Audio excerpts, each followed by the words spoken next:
Yo, what's going on, guys? Alright, so I wasn't even gonna do a product review on this thing, but because I've been having so many issues with it, I figured I would throw this video out there for those of you who are in the market for a drone. Now, I do have to mention, this is the Yuneec Breeze 4K drone. It's a very nice drone. I actually really like it. I have this love and hate relationship with this thing. I've only had this unit for approximately 2 days. The unit before this one, yeah, let's just say it didn't go very well. I had the other unit for about 4 days, and I've only flown it for 2 days, and it came flying down from the sky. Very dangerous and very sketchy. Unfortunately, I was not able to recover that footage because the drone was totaled. Basically, what I'm gonna do is just tell you my love and hate for this relationship of this drone. I personally will not be keeping it, unfortunately. I am gonna be moving up to a DJI Spark just because I'm hearing better reviews, and I've seen a couple of videos on YouTube with that drone compared to this drone. Let's go ahead and jump into the things that I really like about this drone. One thing I do have to mention that I really love about this drone is it flying in the wind. Now, I was able to keep this drone at a specific spot while flying in about 25-mile winds. Now, it did come into a curve where the drone was like pretty much, oh, what's that? Did I forget to mention, you guys, if you live in Arizona, watch out. The scorpions are out and about. And yes, this thing is real. But anyways, the drone was at an angle like that in the air while flying. It was not up and down. So the video footage was kind of crummy. And I was trying to use that footage in that review, and it just came out horrible. Another thing that I do want to mention that I do like about this is it's very simple to control. I don't use the remote. I just don't see the use in using the remote. It really does not add very much more features to it or give it better flight. I use my actual phone, and all it is, the remote's just basically Bluetooth, and it just gives you that feel of controlling the drone with the remote instead of your phone. It's not gonna add any type of distance. It's not gonna add any type of speed or anything in that nature. Now, on the Spark, from what I'm hearing, is the remote will give you further distance and better accuracy with turns, etc., etc. But the remote for this drone does not do that. I do want to mention that to you guys. But this thing is really easy to fly, you guys. I mean, on the flight, let me see if I can bring it up to you. There's different features. There's like pilot mode, orbit mode, selfie mode, stuff in that nature. But let me go ahead and pop it up. So what you would do is just click there. And I mean, see, here's your flying feature. So it's just up and down, left and right.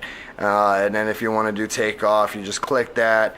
Then you would slide here, and the drone would take off. And then you could click camera, hit record, and then go back down here and then be able to fly your drone. It's pretty cool. Another issue that I was having was the follow me, which I really wanted.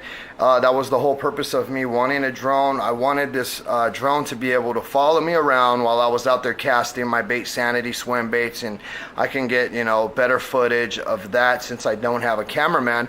But every time I took off, for instance, the drone would get up, and then once I hit follow me, what it is like your picture would be here with the drone, and you would be able to make a square, and it is supposed to be able to follow you, but it would not work. Other features on this drone, other features on this drone is selfie mode, pilot mode, orbit mode, where it would circle you, journey mode, where it would take off like really high and then come back down. I got some video footage I'm gonna share with you guys.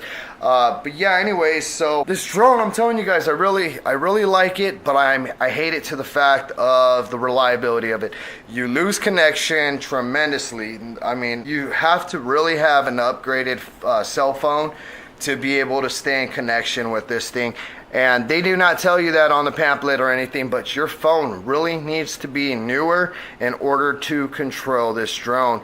You'll see up here, you can click up on the top. Now on the IRS, I'm consistently in the orange unless I'm in flight and I'm close by it, you know. I've never seen the IRS in working is working properly longer than maybe 5 minutes while on flight time. But you can fly it in the orange and you're gonna lose range, you're gonna lose distance, sometimes you may lose connection, so that kind of sucks. And I'm in the desert, not very much mountain range around me or anything in that nature. Swiping over, you're gonna see OFM might be blocked, their flying location is too dark or too bright. You cannot fly this drone during sundown where it's dark. Whenever it's getting dark, you guys, take the drone home, don't even try it.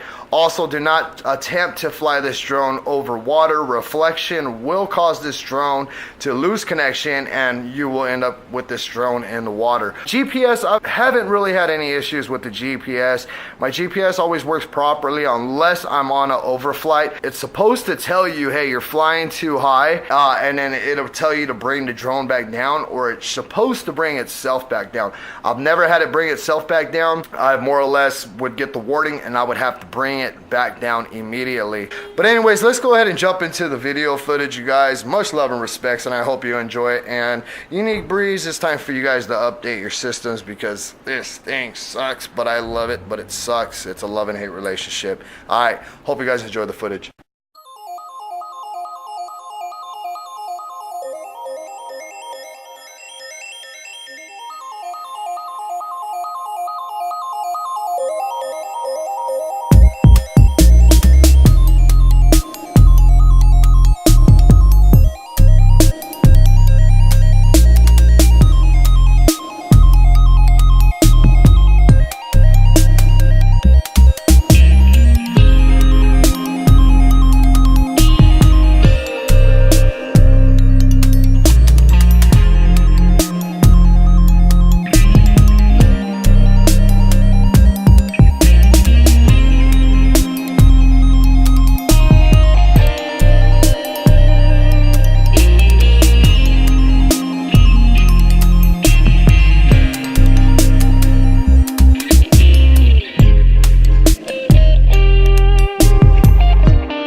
Flying this drone indoors because it is crap. It is not good for flying indoors. You can see there's a reflectable pad here I have on the bottom. If I was to try to take off on this pad, I can almost guarantee you things are going to be working improperly. Things are going to be a mess. On the bottom of the drone, you guys, you can see you have your sensors, etc., etc. One thing I really hate about this, I wish drone companies would more or less put some type of screening on there.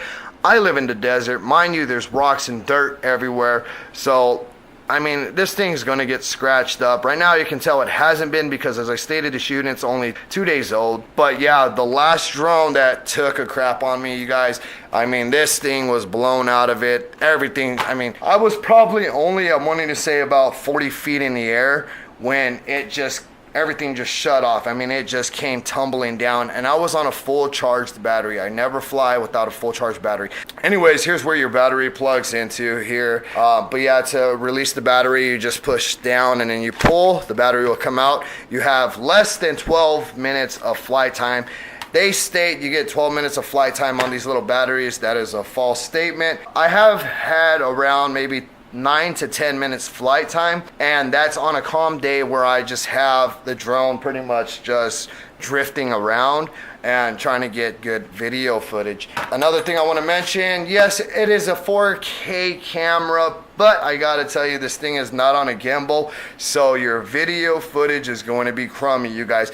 This drone tends to try to correct itself consistently. Even on a calm day, it just consistently does this.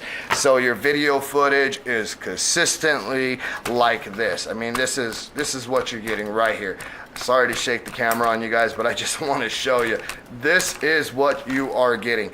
I mean, consistently, even when you just have the drone sitting in one spot, it wants to continuously control itself and try to correct itself, and the footage is just garbage. On the back of the drone, your stands do go down like so. That's one thing I do like about this drone. It is a little bit higher off the ground compared to other drones, but as I stated, you know, that screen, it still comes down, and it is sketchy because it is less than, I'm wanting to say, a couple centimeters or so off the ground. So if you take flight with this drone, make sure you're on a flat surface, away from dirt, away from brush or anything when you're taking off, because you do not want to get this dirty while you're on flight, because you will be screwed. That's pretty much just my review on this thing, you guys. As stated, I was really hoping this drone was going to work for me, but it's not, so you are going back to Walmart. Alright guys, I'm not going to waste any more of your time on the product review with this Yuneec Breeze. Yes, I did take it back. Yes, I did get a Dji Spark. Do not let the Yuneec Breeze 4K camera fool you thinking you are getting something high tech, because you absolutely are not. The camera does not have a gimbal, so your footage is going to be consistently shaky and unstable, and it is very hard to edit it and make it stable. So don't make the mistake I did, you guys. Definitely get a Dji Spark if you are in the market for a selfie drone. So yeah, much love and respect. Smash that thumbs up, hit that bell notification, and wait for my next review on the Dji Spark, which I will be throwing out here soon. Yeah, buddy.